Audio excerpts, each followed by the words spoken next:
Okay, hello. I'm kind of the PHP developer at a Java conference, so we'll see how this goes. This is all front-end stuff anyway. So I'm Rachel Andrew. I feel a little bit of an outsider here. But I'm a web developer, and I've been working on the web since around 1996, which makes me old enough in terms of CSS to remember when the arguments were kind of for and against whether we should use CSS at all. I remember CSS first appearing and being something that we could use. And I was using CSS for layout right back when we were still having to support Netscape 4, if anyone can remember that. And sort of arguing for using CSS rather than tables. And at around that time, I became part of the Web Standards project. So I've had a very, very long involvement with open web standards. And that's something I really care about, and it's something I carry on sort of doing no matter what else I do in my career. So the interest in the sort of stuff I'm talking about today goes right back to that time. I've always been very interested in layout. And it has to be said that what we can actually do these days with CSS alone is pretty amazing when you come from where I did with the web. Even if we ignore everything else, even if we ignore JavaScript, the stuff we can do with CSS, we can do animation with CSS, we can do a whole load of visual effects, things that we were, in the past having to chop up images to do. All of this stuff would have really blown my mind back in, 97 or actually even in 2007. So we've come a very, very long way. But in one place we haven't, and that's really in terms of using CSS for layout. What we're doing now doesn't actually look that different to what we did, 10 years ago. We're using floats and their associated clear fix hacks. We're using absolute positioning and dealing with things sort of overlapping and going weird. We're using sort of display table to display things as some kind of fake table, and dealing with white space issues if we use inline block, which is quite a popular way of doing layout. And recently we've started to use Flexbox, and Flexbox is fantastic. It's a wonderful spec. And I think a lot of people see Flexbox as being the kind of savior for all these layout hacks. But the problem is that Flexbox is designed for laying things out kind of in one dimension, things that can be represented as an unbroken line. So if we start trying to use Flexbox for grid-like layouts, we just go down this other route of more layout hacks. It's not the silver bullet for our layout issues. It's just one part of the puzzle. And obviously we're all doing layouts, and we're doing quite complex layouts. We're laying out web applications. But the cost of taming these layout methods, all the time that we spend learning how to do this and teaching everybody else on our teams how to do this, we make compromises in terms of document semantics. We can often get kind of the semantic document we want, and then we can get one layout, and then we do responsive design, and we want to move something somewhere else, and so we end up fiddling about with the source to do that. They come at a cost of us leaning increasingly on frameworks just to abstract out all of this layout stuff because we're sick of dealing with it and because of the problems of training people to do it. And so we're adding markup to our documents, we're having to stuff markup in there. We're generally using preprocessors to abstract out this stuff because it's hard to do. It's not great. And it seems still really, really strange that we don't have this way of defining grids in CSS and just dropping elements onto them. We don't want to be clearing and hacking around. We need fit-for-purpose layout systems for modern websites. And I believe we have that with the new CSS Grid Layout specification. Now, this is a specification that appeared first in IE 10. About 3 years ago, I started talking and writing about it because I got very excited because I finally saw something that I thought could solve the problems that we've got. So in the next sort of hour, I'm going to show you why I love the grid and why I think that this is the layout method that really is going to change how we do things on the web. So I've got a ton of code. So here is some HTML. It's a div with the class of wrapper. It's got two child elements, one with the class of A, one with the class of B. And I'm going to declare a grid on wrapper. And so we do this. It's a new value of the display property. We set that on the parent element on wrapper. We're using display grid, which creates a block level grid. You can also use the value inline grid. That creates an inline level grid on the element. And we then use some new properties. These are properties created for CSS Grid Layout. We've got grid template columns for our grid columns and grid template rows to create grid rows. So I've got 3 100 pixel width columns here, and I've got 2 auto-sized rows. If we could see the grid, it would look a bit like this. And so once you've got a grid on the parent element, any direct children become grid items, and we can place them on the grid. So the div with a class of A, I'm going to place it using grid column start and grid column end to define the start and end column lines, and grid row start and grid row end to define the row lines before and after where that content sits. So you'd end up with something like this. And we could do the same with B. Perhaps we want to place that bottom centre. So we use this set of rules, and that places B bottom centre. Now that's only spanning a single cell, but we can span more cells by just moving the end line. So if we change grid column end to 4, it then just spans the 2 cells. Now all of the examples I'm going to show you are online, and you'll find them at that URL, and I'll be showing the slides later so you can look at them. There's also a shorthand for these properties. So these are the rules for our 2 positioned elements. That's quite a lot of CSS, especially if you've got a whole layout that you're describing. So we can compress grid column start and grid column end into grid column, and the same with grid row. So 8 lines there become 4. You'll notice there's a forward slash between the values. So the first value is start and the second value is end. We can actually go a step further than this and take our definition of where to place something down to 1 line. So we're declaring all 4 at once here using the grid area property. Now the order of those lines is grid row start, grid column start, grid row end, grid column end, which is essentially the opposite direction to how we declare margins and padding, which I think is actually quite confusing and hard to read for anyone else or for your future self when you come back to it.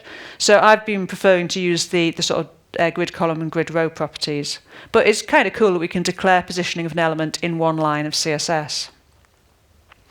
It's worth noting if you work with documents that are in right to left rather than left to right languages, grid lines relate to writing mode. So if you're in a right to left language, the first column line is the right hand line rather than the left hand line in something like English. So that's a very, very basic way to position items using CSS Grid Layout. There is a lot more to grid. The spec introduces a whole bunch of new stuff which we'll encounter as we go through this presentation. But to start with, there's some key bits of terminology. So we've already seen numbered grid lines. We have horizontal grid lines for our rows and vertical grid lines for our columns. So this here is highlighted column line 2. If we wanted content to start this column, we'd use the value of grid column start 2.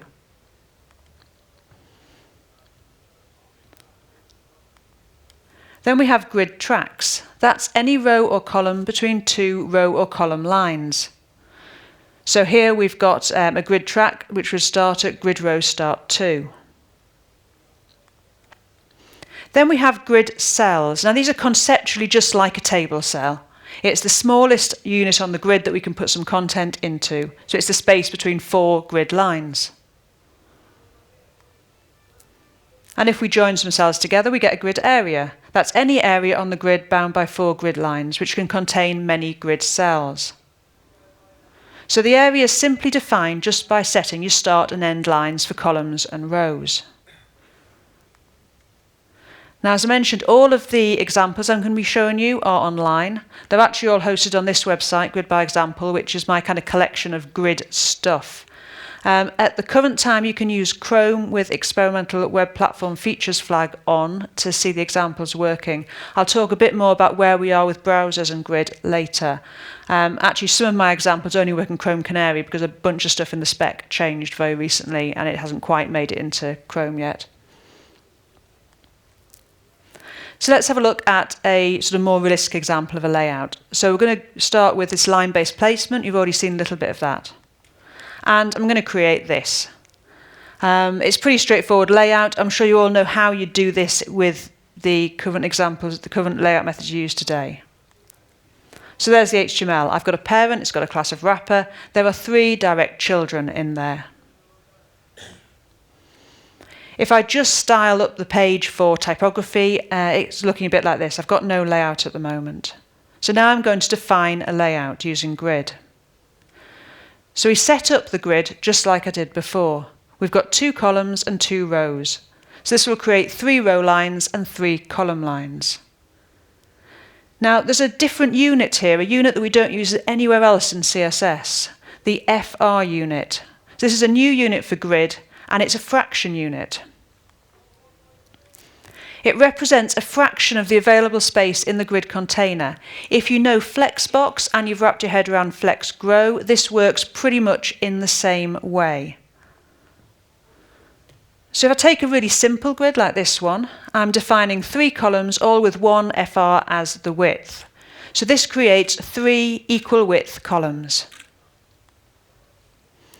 If I change that definition and create 1 600 pixel column and 2 1FR columns, Grid will first give that fixed width element 600 pixels, and then the remaining space in the container, it divides it into 2 and gives it equally to the other 2.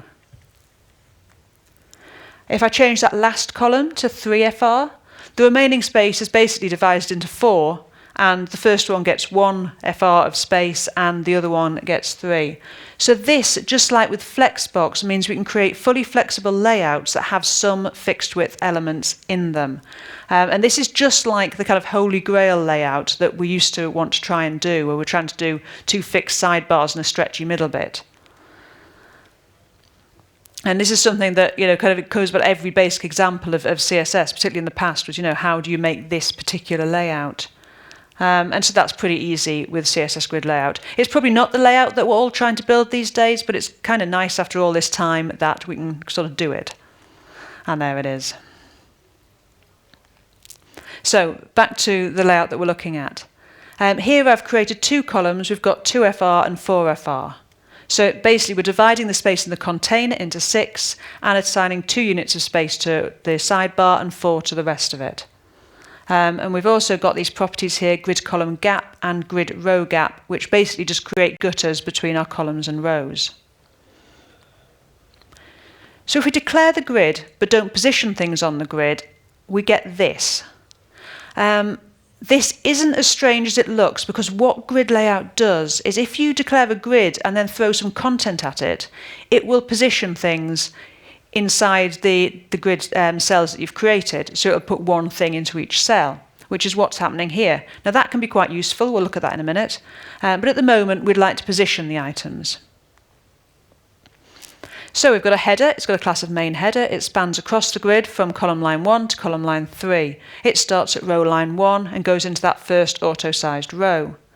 The panel is a sidebar, starts at the far left, column line 1, ends at column line 2.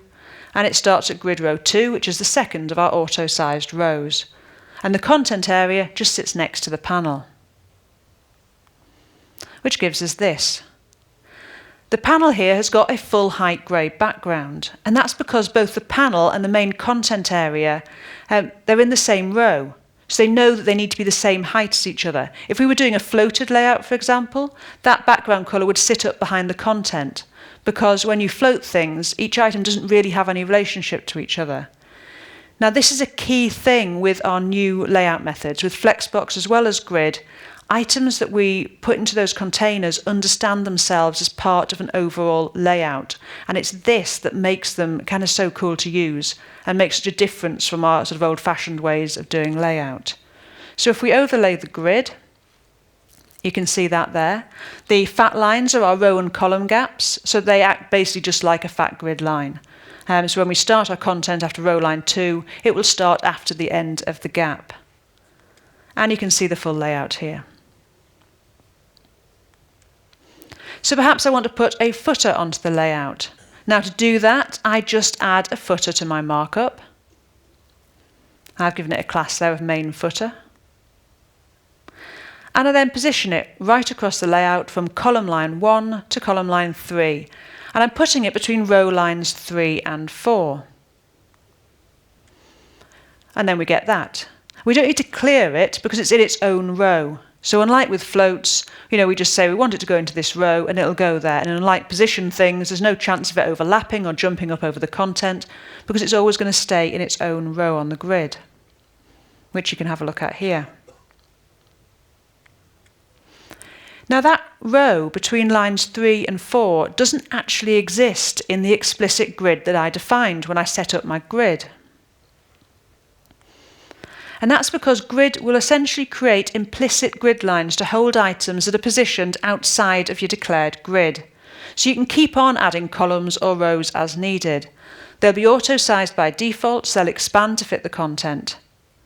You can actually specify those with the grid auto columns and grid auto rows properties if you want to actually specify the size of them. So what this means is that for many layouts, you probably don't even need to set up the rows.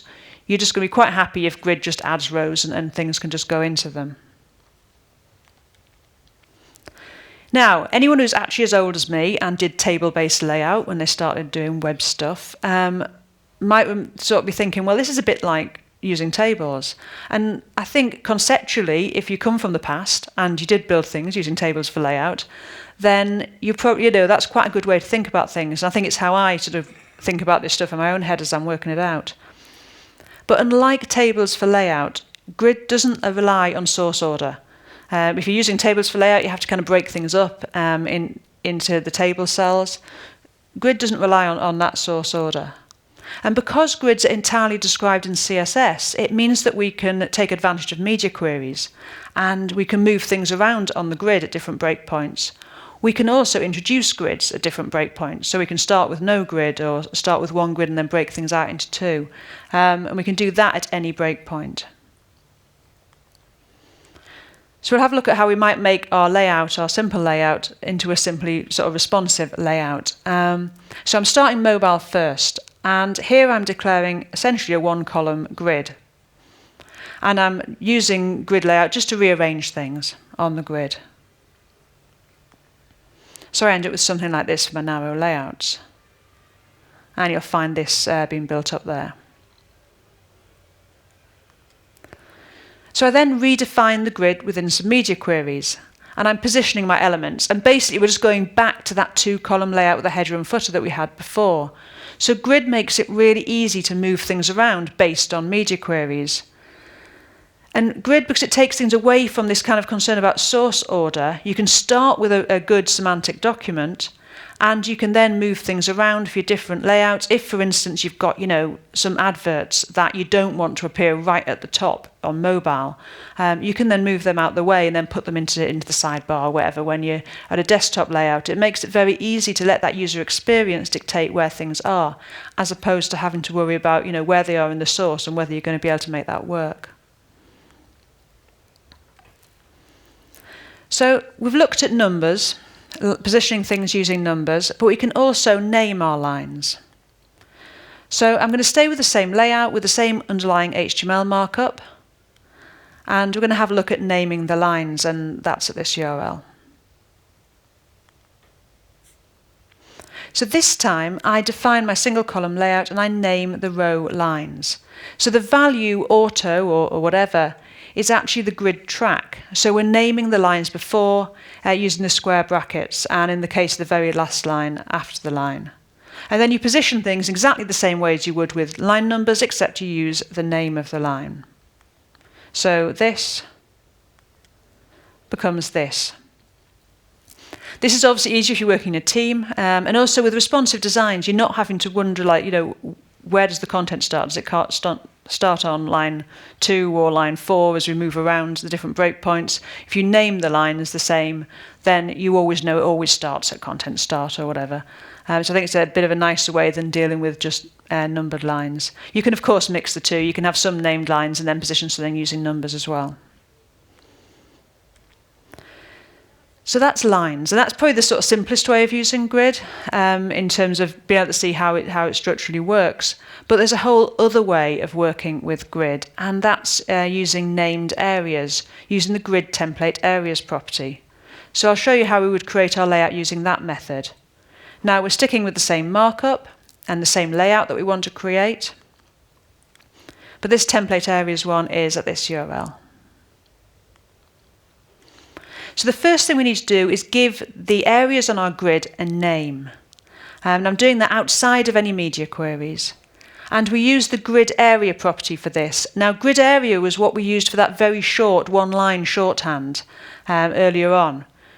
But we also use grid area to define areas on the grid to give them names. So here I've named the main header, and the content, and so on. So this is where I set up the grid for the mobile width layout. So I've got that single column layout with rows separated by a 10 pixel gutter.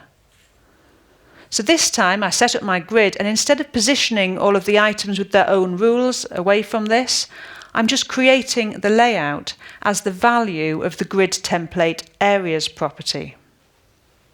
So that's all I need to do to create a layout. So that's the narrow layout. And here it is with the named template areas overlaid. So that's it, that's all you need to do. And then we can go back to our wider layout here within the media queries. And again, I'm describing the layout in this sort of ASCII art manner. And this sort of idea has been around in CSS specs for a very long time. There were sort of very early kind of template type specs where this idea shows up. And it's now been brought into the CSS Grid specification. It's a very, very nice way of doing layout. So we've got a layout here, and then we overlay the areas. I think this is a great way to prototype layout. I've actually been using it. I do a lot of application layout stuff for our product. And I use this, although I can't use it in production yet, because it's not out from behind a flag, I use it for prototyping because it is so easy just to move things around, see how they're going to behave at different responsive breakpoints. It's going to be a very nice way of working. There's a couple of things to note about doing this. If you repeat a name, that causes the element to span the cells. So you see where we've got header and footer in repeated, that just means it'll just span over. And you can have multiple white space characters in between in order to line up your ASCII art. And if you want to leave a cell empty, you use a full stop character, or you can also use multiple full stops with no space in between. Again, that's part of the specs so that people can line up their ASCII art, and so you can actually see a sort of visual representation of your layout as the value of that property. So here I've got footer, instead of repeating footer, so it spans right across the bottom, I've got a full stop character and then footer. And so what that does is it means that the footer just sits underneath the content there and doesn't span right across. So as I mentioned before, you can kind of mix the different ways of positioning things. You can mix areas with line-based positioning, you can mix named lines with numbers. But something quite interesting happens when you use these named areas. Grid basically creates you some named lines to match your areas. So there's the layout that we had before. Because we've got this named grid area that we've called content, Grid is going to create for us content start and content end for the rows and the columns. So where you've got content, you get content start and content end, which you can use then as column start and column end, and content start and content end to use in the row definition. So I'm positioning this area test, and I'm positioning it to start in the column content start, finish in the column content end, start on the grid row content start, but finish on the grid row footer end, which will give me this very attractive result. But what this demonstrates is something else that's interesting about grid, and that's you can layer items. So unlike a sort of old school tables for layout, you can layer up items on the grid, which creates all kinds of interesting possibilities. And you're just using the Z-index property there to stack things up, to use stacking order.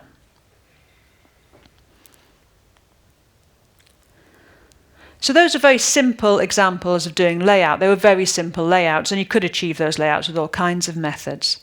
I think when people think of grid systems, They're not thinking of such simple layouts as that. What you're thinking about are these kind of 12 or 16 column flexible grid systems that we are already using on the web and we tend to be using frameworks for. So here's the example code from the Bootstrap framework. This has a 16 column grid, and these things really help developers avoid all of the maths and the kind of hair pulling of working out the percentages to create these flexible grids. But there's a problem with them, and that is that they are conceptually very, very heavy because we're describing layout in markup.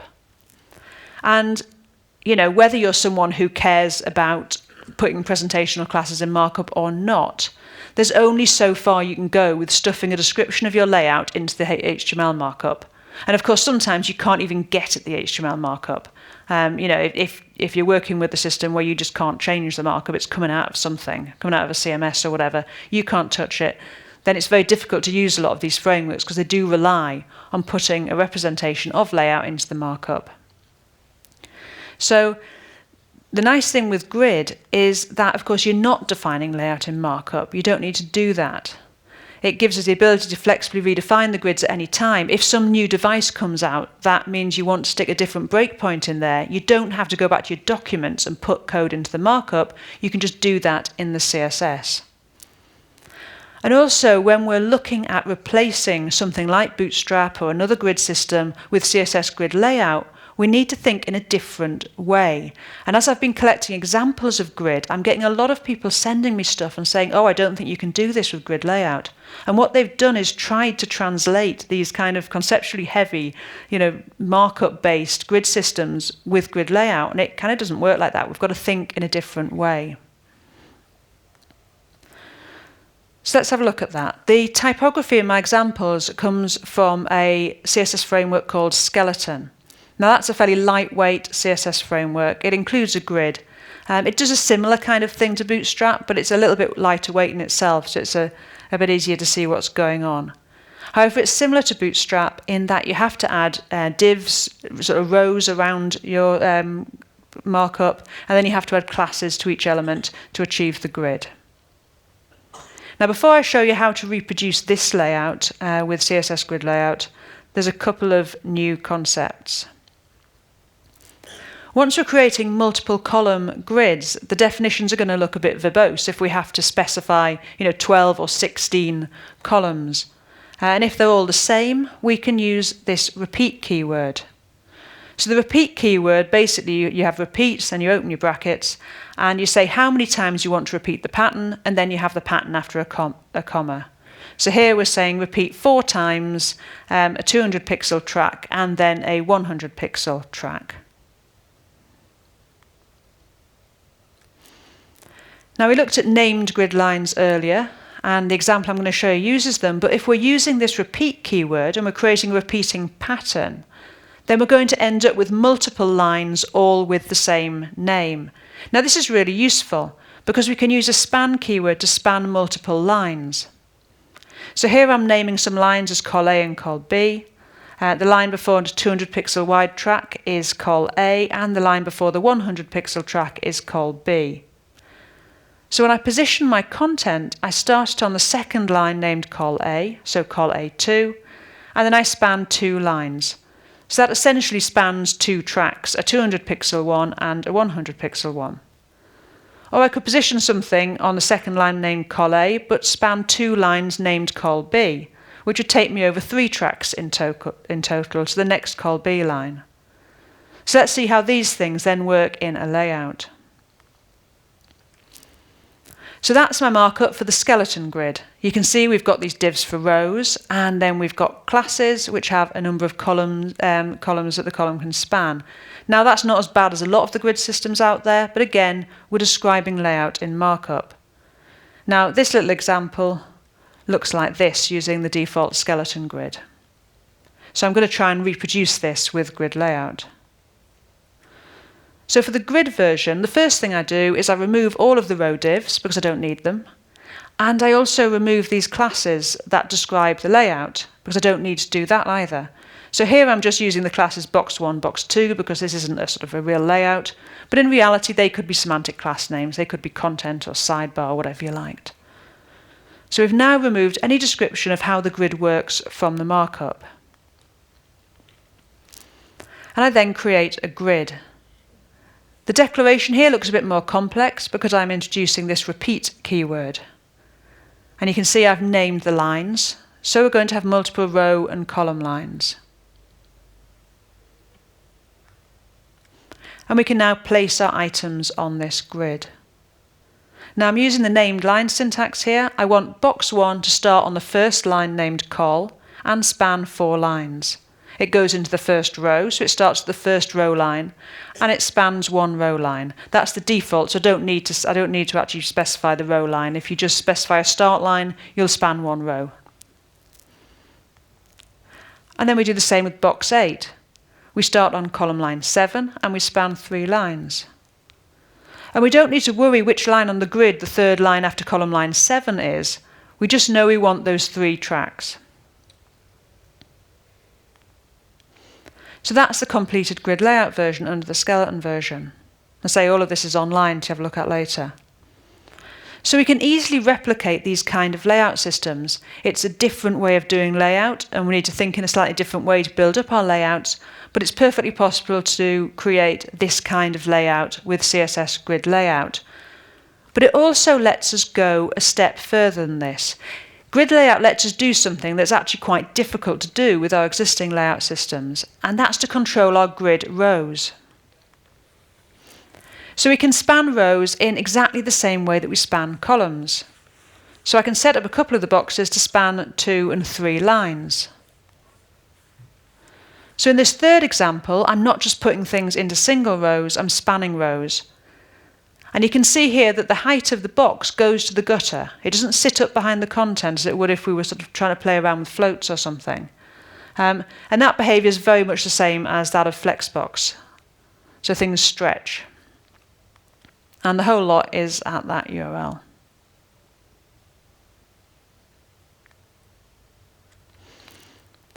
So if you want to set up a multi-column type layout like that, you can then use it to create regular layouts based on a flexible grid system. So here I'm rebuilding the layout that we were playing with before, but this time I'm positioning things actually on our new grid. So the header and footer start at the first line named col and span to line 12. The header starts after the first row line and the footer the third. Between them we've got our panel and our content. After row line 2, the panel as a sidebar spans 4 lines and the content takes up the rest of the width. So there's the layout, and that's all at this URL. So this makes it really easy to play around with our layout. We've now got a grid system and we can just move things around on it. Perhaps I'd like the panel to extend to the bottom of the content and the footer to sit just under the text, and I can do that by changing 3 values in the CSS. So this is the CSS, and I can change the panel grid row end and the main footer.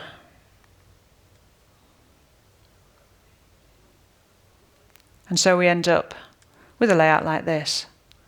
Again, it's really easy to start playing around and moving things about because we're not having to worry about clearing stuff. And we're not having to worry about how we're going to make this thing look as tall as these other things.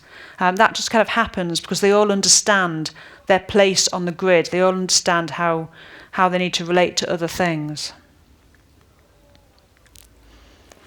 So that's kind of positioning things and the various ways in which we can position items on the grid, which most of the time is probably what you're going to do if you're creating layouts. You're going to want to explicitly position things on the grid.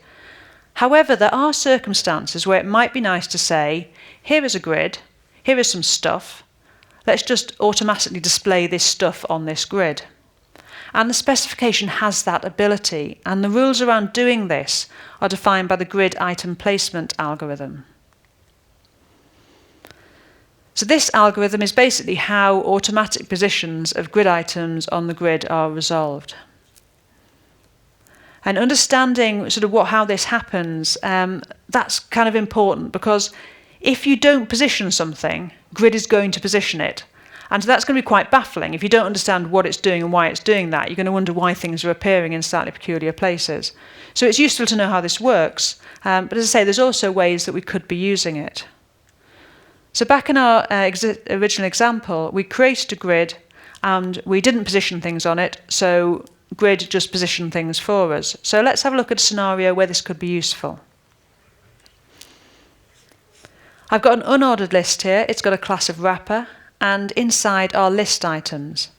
The first of them has got a class of text. It contains some text content, and the rest of the list items contain images plus a bit of text just so we can sort of see what they are. And I've given a class of wide to 2 of those list items. And so without any layout applied, we get this. So what I want to do with this text and this list of images is I'd like to create a responsive layout. My text should be priority. So at the most narrow breakpoint, the text should be at the top and the images displayed afterwards. At a slightly wider breakpoint, I'm going to go to 2 columns, but I still want my text to take 2 columns rather than be squashed into a skinny little column. And I've also got these wide images that I've given a class of wide. So I'd like those to span 2 columns as well. And for desktop view, I'm going to be a bit more creative. I'm going to put my text in the center and display the images around. But I don't know how many images I'm going to have, so I can't just position them each one carefully. I'm going to need to rely on Grid Layout to sort out some of those images for me. So outside of my media queries, I'm creating a grid on the wrapper, and that's the UL element. I'm creating at the moment a 1-column grid, taking up all the available space, and I'm setting rows to auto. And then there's a new property here, the grid auto flow property set to dense. Now this isn't going to change much, but we actually now have a grid, and each item is being put into a row on the grid. And Grid's automatically creating those rows for us. But it won't make a huge difference into how this looks, but this works quite nicely for my mobile devices. So then at a slightly wider device width, I'm going to go to a 2-column grid. Now the only item I'm actually positioning is the one containing the text. I'm saying this is got a class of text, so it's going to span from line 1 to line 3. I've then got those images to which I added a class of wide. I'm not positioning them, but I am setting their start position to auto.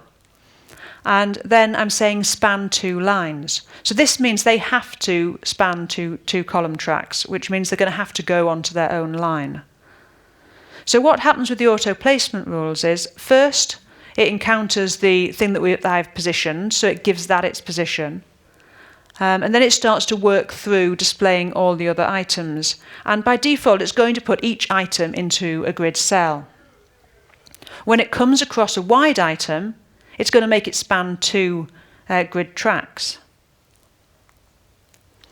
And so we get this. Now, if you remember, we set this grid auto flow property, we gave that a value of dense. So that large image here, which is last in the screenshot on the screen there, that's actually the 4th image in the source. But it has to drop down to the next row rather than display next to the balloons 3 image, because it can't have a 2-track wide image next to it there, so it drops down. But because grid auto flow is dense, the image that's balloons 5 has actually been taken out of source order and put in the hole because it fits it, which means we don't get a gap.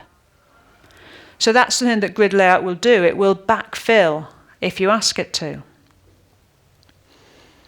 And we can see this again if we go to 660 pixels. Here I'm redefining the grid to have 4 equal width columns, and I'm then positioning that text block so it will be top center of the grid, spanning 2 grid tracks and 2 row tracks,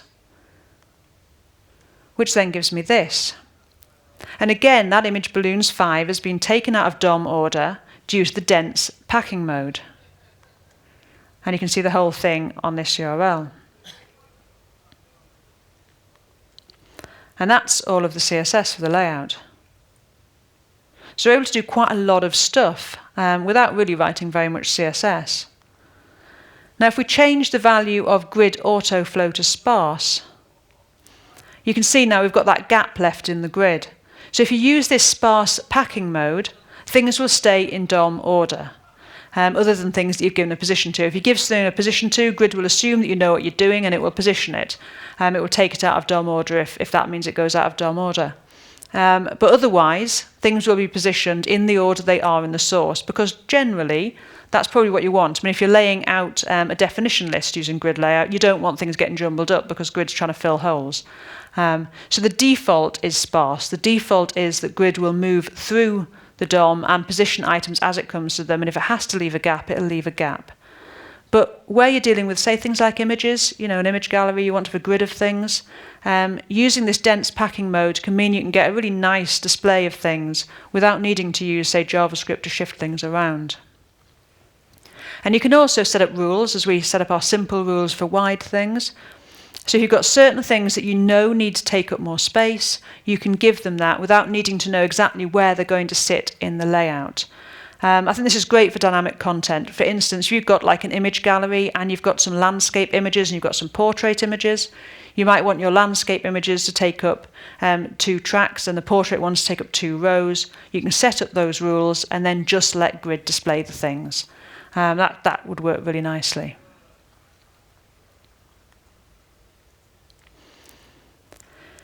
So grid is really part of a layout system. It includes Flexbox. It's not a competing spec to Flexbox. That's a sort of commonly asked question, is this a competitor to Flexbox? It's not, it's a different layout method, but it sort of lives alongside Flexbox. It's kind of a shame that the two didn't get into browsers kind of at the same time so we could really see them as part of this system. And they're tied together by something called the box alignment module, which is another new CSS module. And this is where all the alignment properties that are in grid, that's where they live and where they're specified. And really the box alignment module is basically taking the Flexbox alignment properties and expanding them out to other types of layout. And that's not just going to include grid. It's going to include other types of layout, other types of block layout as well. So essentially, CSS Box Alignment Module Level 3 is the vertical alignment module. It's the module that will let us finally vertically align things properly on the web. That's all in there. We can already do that with Flexbox, and it's going to bring it to other things. So it's worth having a look at that, because I think it's an interesting module. So here I've got a grid. I'm setting align items to center. The grid has a repeating pattern of 5 150 pixel tracks separated by 10 pixel tracks. And then I'm positioning the items. So each grid area spans 4 lines horizontally and vertically. I can see the grid there, yeah. So each of the 4 grid areas on the left covers 4 squares of the background image. So by default, the item would stretch and fill the area. But because we've set align items to center, the items center within the area. And the link there is an example of this, which may need Canary. It might work in Chrome, but it may need Chrome Canary at the moment. And we can also justify the items. So I've got the same grid again and the same placement. But this time we get this horizontal alignment.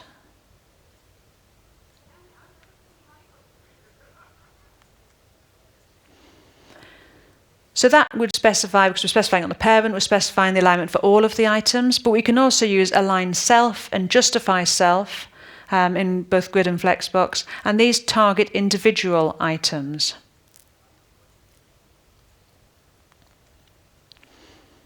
So box A there, that's the default stretch, which covers the grid area. So you can see the 4 squares that it's covering. B is set to align self end, C is align self start, and D is align self center. You can already do this sort of stuff in Flexbox. You can do this in the emerging grid spec in browsers, and eventually we're going to be able to do it with everything. So being able to align groups and individual items is really vital for responsive design, and it's where a lot of the kind of layout hacks that we've been using that really worked fine before we went responsive, is where they start to fall down. But the thing with these new layout methods, they really are responsive by default. And along with different things like the fraction units and these alignment properties, it's going to make it very, very easy to work with responsive layouts once we have grid layout. Now, I'm a huge fan of this specification and of Flexbox, and I think that once we have the two, we've got a very elegant way of doing layout. The implementation work in Chrome is being done by Igalia, who are an open source consultancy, and all of the stuff I've been showing you, works in Chrome Canary, will work very soon in Chrome. So you can get your hands on it, you can play with it, and I really encourage people to do so. It's also just recently started to go into Firefox as well. We're starting to see Grid. There is an issue though, with both Grid and to a lesser extent Flexbox, but the issue's there as well. Both of them allow us to reorder stuff. They allow us to get completely away from the order in which things are in the source, which could be really useful for accessibility. And I hope that people who are concerned about that, this idea of being able to display things independently of the order in the source is quite concerning. It could be great. It could also be terrible. Because ideally, we'd create an accessible source. We'd order our source document to be as accessible as possible. So if someone is using a screen reader or some kind of text-to-speech browser, it would be read out, it would be really spot on, it would be absolutely perfect. That would be great. That would be the best way to be using this. And then we use these layout methods to work with the content and how the user experience and lay things out nicely. That would be great. However, there's a real danger that this reordering capability will encourage people just to forget about source order. It's like, oh, well, it doesn't matter anymore. I can just drag things around. That would be fine. So that would be bad if that's what happens. But even worse, because elements only become flex or grid items if they're a direct child of a flex or grid container, there will be a real temptation, I believe, to flatten out our source. And especially with things like visual authoring tools, any kind of WYSIWYG thing. If something is a direct child of something with grid declared on it, then it can be positioned anywhere on the grid. So then there'll be a real temptation for people, but also tools, applications, to start stripping source, to start flattening out the source in order to be able to very easily move things around on a grid. Which obviously would be rather disastrous for accessibility because the source is what infers what things are. So the draft and the working groups are worried about that too, and the current draft says that grid item placement and reordering must not be used as a substitute for correct source ordering, as that can ruin the accessibility of the document. There's a similar statement in the Flexbox spec. It also notes that order does not change how a document is read out in text-to-speech. So if you change the order visually, that won't change how text-to-speech works. There's also an issue with tab order. If you navigate using the keyboard, or if you're using some kind of assistive technology that tabs around the document, obviously once you start visually messing about with how things are displayed, you could end up with a really messy tab order. You could start at the top left and then jump right down to the bottom and back up again. That's obviously going to be something that we have to care about as developers when we're creating documents using these things. I'm actually very concerned about this flattening of markup potential. Sort of way back in the past, I did a lot of work with Macromedia when I was part of the Web Standards project. Did Macromedia, who had Dreamweaver at the time, which obviously is now with Adobe. So I'm kind of interested in visual tools for doing layout, and because I work a lot with designers, I'm interested in how that we can, allow designers to do things in a more visual way. So I've been quite concerned about this flattening out of markup potential. And Grid actually contains something in the spec that I think could mitigate this. Because we can nest grids. At the current time, just like with flex items, you can nest Flexbox, you can nest grids. So, for example, if I've got this set of divs here, each has got a class of box, and box D has E, F, and G nested inside it. So if I declare a grid on the wrapper and position all of the children, the light boxes here are the children of box D. Because they're not a direct child of the wrapper element, they're not grid items. They're just in line there inside box D.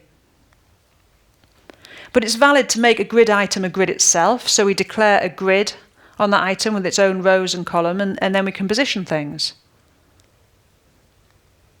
So we can do something like this. So we can nest grids, just like we used to nest tables. We can nest grids. Now, obviously, what would be really cool would be if we could declare a grid on the parent, and then we could sort of inherit that grid on things that are nested rather than having to declare brand new grids, because that would allow us to create quite a good visual consistency across our layout. And that's there in the spec. The level 1 spec includes a subgrid keyword. So a grid declared as a subgrid would use the grid specified on the parent. So instead of setting up columns and rows on D, we could use this subgrid keyword. And you could use the parent grid for rows or columns or both. And now if we position those child items, they'd be positioned according to the parent grid lines. Unfortunately, no one has yet implemented it.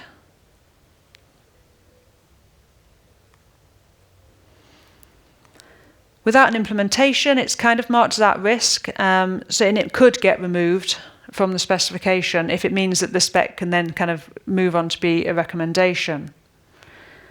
And obviously subgrid would be useful for designers, being able to actually line things up on that parent grid.